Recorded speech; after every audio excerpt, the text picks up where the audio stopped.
Good morning. I don't get to do this very often, so I'm really glad to be here. This is the second time I've preached here, and it's the second time I've preached in my life. So, yay. You guys get to be my guinea pigs today. This story, everybody's heard this story. It's a Sunday school story. But it's not just a Sunday school story. There's so much more going on here than we typically think of. We think of this as a Sunday school story because Jesus is performing a miracle. This shows his divinity, his connection to God, and he is the Messiah, which is Matthew's overarching point in the Gospel of Matthew. Jesus is the Jewish Messiah. And how do we know that? Because he's performing miracles. But where is this story placed? There are 5 discourses in the Gospel of Matthew, and in chapter 13, which I think somebody preached on last week, is the parables discourse. And in this discourse, Jesus spends an extended amount of time teaching in parables, as it says he will do. And the parables that he uses are agricultural parables. They are food-related parables. Then he takes a little break. Herod decides to kill John the Baptist because Herod is like sleeping with his brother's wife, and that's a no-no. And Jesus hears this and he goes off by himself. That's how this particular story starts. Jesus goes off by himself. And to me, the kingdom of heaven is in the details. Jesus is talking about the kingdom of heaven in the parables. And now he's going to enact the kingdom of heaven by feeding the multitudes. It's not pie in the sky by and by. It's not, the kingdom of heaven is not about what happens when we all die. That's something that Christians get wrong so often. They think it's about this time afterwards, somewhere in the great beyond. But if that was true, why would Jesus say, "Give us this day our daily bread and bread for tomorrow, and forgive us our debts"? Because debt peonage was a horrible fate for people in the ancient Near East. Why would he say, "Here, I'm going to heal you of your physical infirmities, of your illnesses," if it was all about what happens when you die? If it didn't matter, he wouldn't heal people. Why would Jesus say, "How you treat the least of these is how you treat me," in Matthew 25:31-46, if it didn't have anything to do with what we're doing here and now? And so I think this story shows us kingdom details if we are alert to them. And one of the first things that we see in the story is that Jesus goes off by himself, healing and teaching and preaching. This is hard work. And don't forget, he's doing all this on foot. He's walking from town to town and village to village on foot. So he needs to recharge his batteries. And in the kingdom of God, rest is holy. But in our modern system, rest is a commodity. And we are told by some politicians who recently said, "I work 7 days a week, everybody else should too." But these are things Jesus never said. Jesus took naps in the back of a boat. Jesus went by himself to recharge. But he's a popular fella. I don't know if you noticed this, but in the Gospels, everywhere he goes, there's a crowd. And it's not just 12 disciples. There are lots of disciples, because a disciple is just somebody who follows Jesus. And so he sees this large crowd, and maybe everybody in that crowd doesn't want to be there. I know I hate watch some news and politicians every once in a while, right? There might be some Sanhedrin there, might be some Pharisees there, might be some lawyers and scribes there who are like taking notes. This subversive preacher, this messianic prophet, I'm going to have to go tell somebody about this later, right? But he looks at the crowd and he doesn't go, "I don't think you're with me, so I'm not going to help you." It says that he had compassion. And compassion is a key element of the kingdom of God. And so what does he do? He goes and he heals the people who need healing. That must have taken a while because there was a very large crowd there. But he's going and he's doing it, and the day gets long and it gets later and later. And the disciples are like, yo, dude, it's late. These people have been following you for a long time, and they're probably hungry. And Jesus didn't say, what? That's a fair point. Let's send them off to the villages to buy food, like the disciples said. Instead, Jesus is like, nah, you feed them. The disciples are not always super quick on the uptake, right? He's always chastising them for not getting it, just like he did in chapter 13 when they were like, tell us what this means. He's like, oh, for crying out loud, have you not been listening this whole time? But he's got the patience of a saint, sometimes, right? But he says, no, you feed them. And you can sense a miracle coming even if they can't. And they're like, dude, we got 5 loaves and 2 fish. Have you seen the number of people? But Jesus, being Jesus, knows what's about to happen. So he says, give me the food. And he takes the bread and he looks to heaven and he breaks it and he gives thanks. And then he hands it out to the disciples.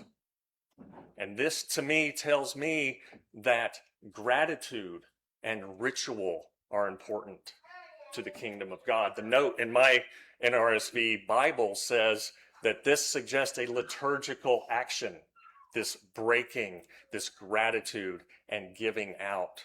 And so I see in this that gathering together in community, breaking bread together in community, sharing compassion and food in community. These are all key elements of the kingdom of God as Jesus describes it. And miracles. Throughout every gospel narrative, miracles are important as a sign that Jesus is who he says he is. And he miraculously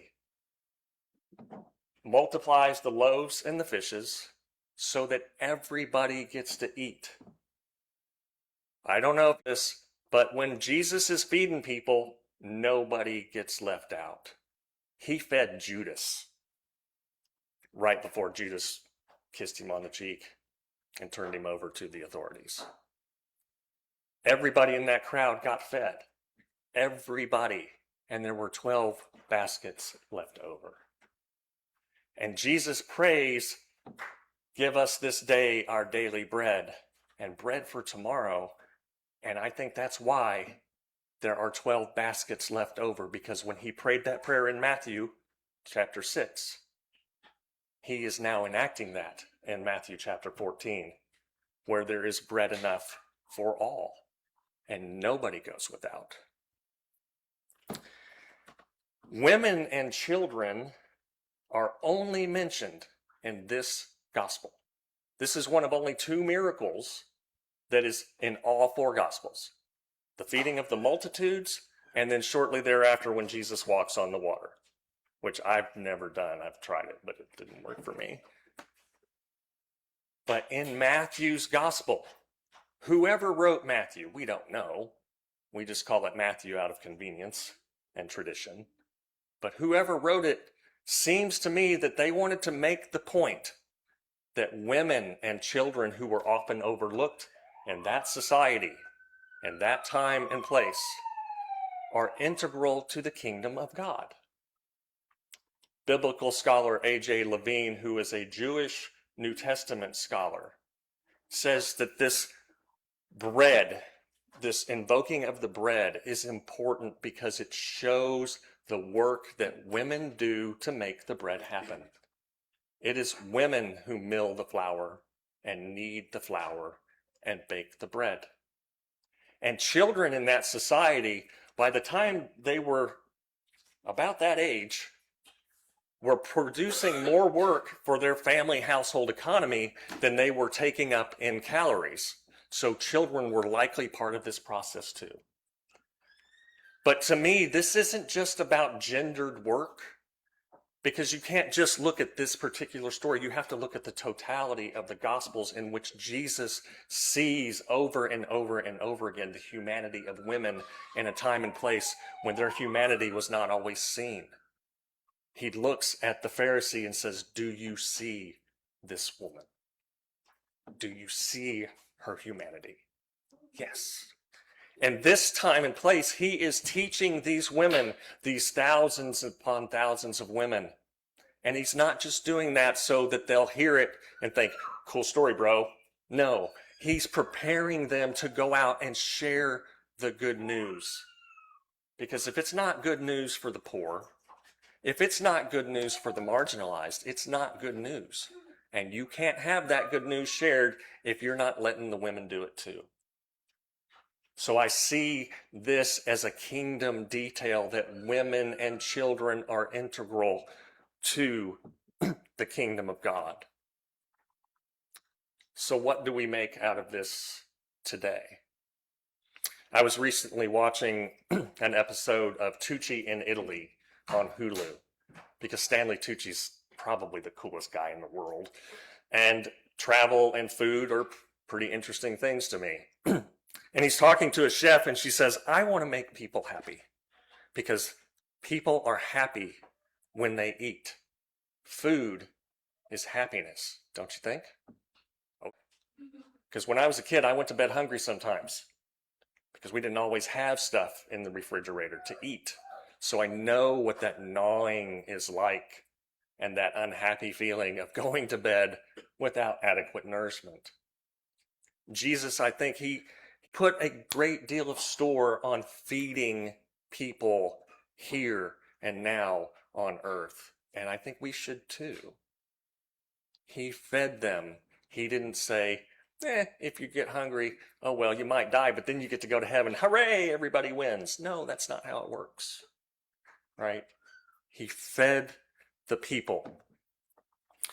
But we can see contrast with these kingdom details from this story and from the Gospels more broadly by what's happening in our country today.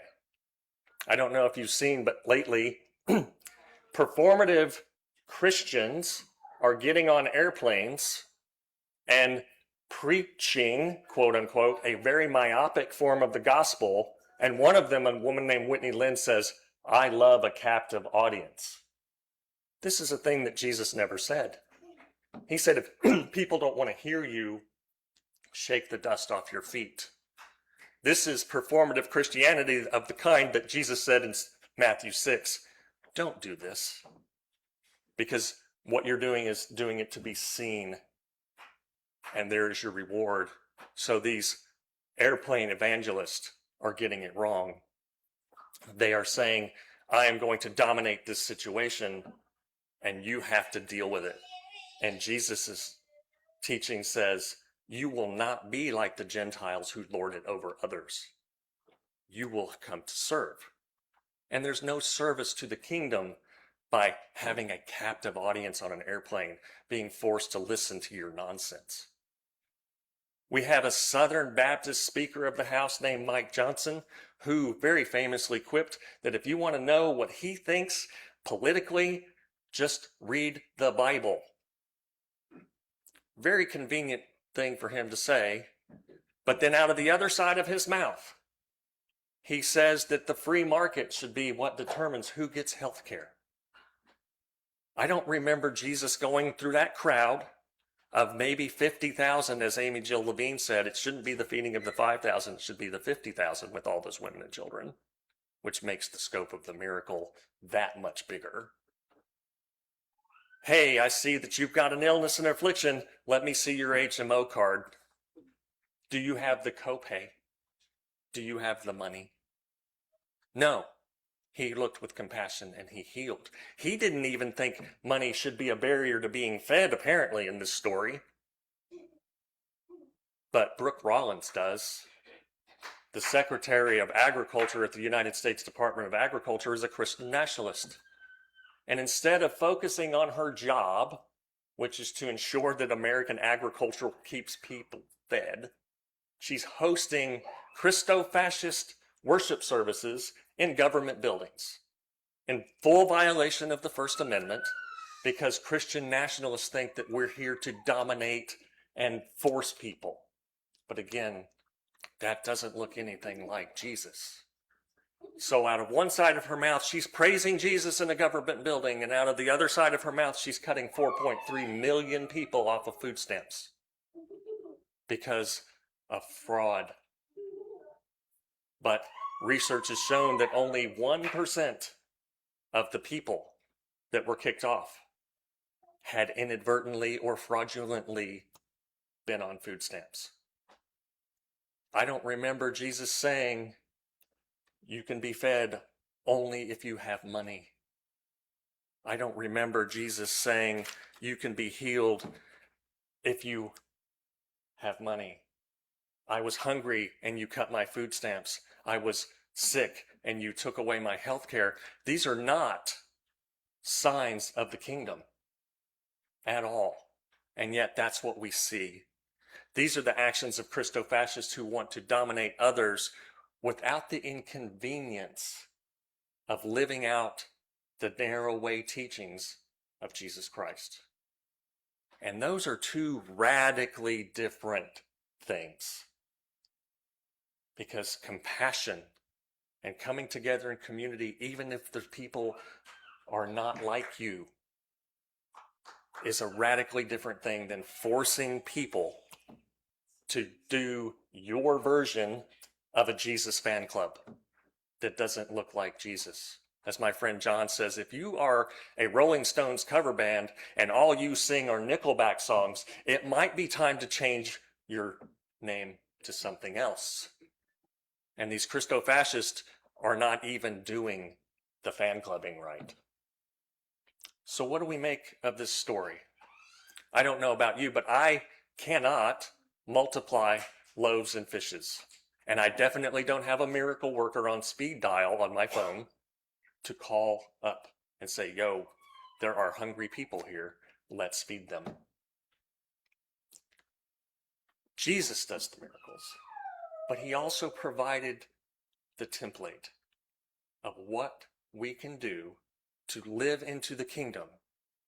I was having a conversation on the God Squad pod, which is hard to say sometimes, with Reverend Dr. Mark Sandlin recently.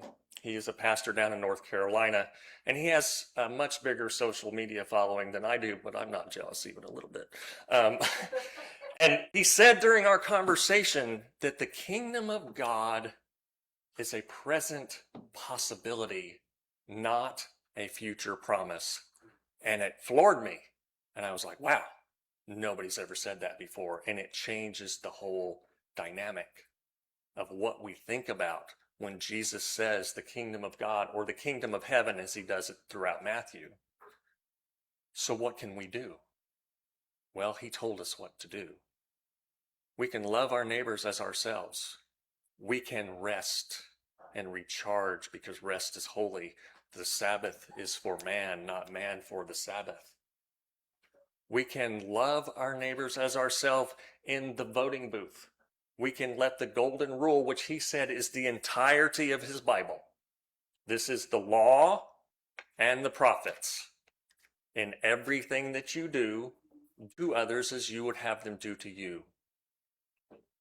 So when we walk into the voting booth, we can hopefully get rid of the Christo-fascists who are trying to harm others by taking their food stamps away or taking their health care away because they worship at the altar of the stock market and not at the feet of Jesus. We may not be able to work miracles, but we can grow food and we can share it with our neighbors if we have a spot. And those of us who can't grow food because we don't have the spot to do it can still prepare food. We can still come together in gatherings, large or small. It does not matter. He said where there are two or more, and there are more than two here.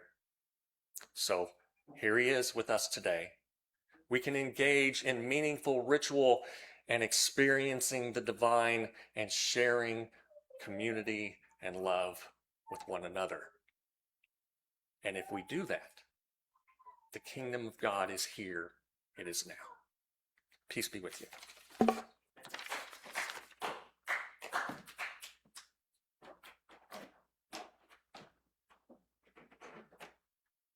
Please join with me for our song of response.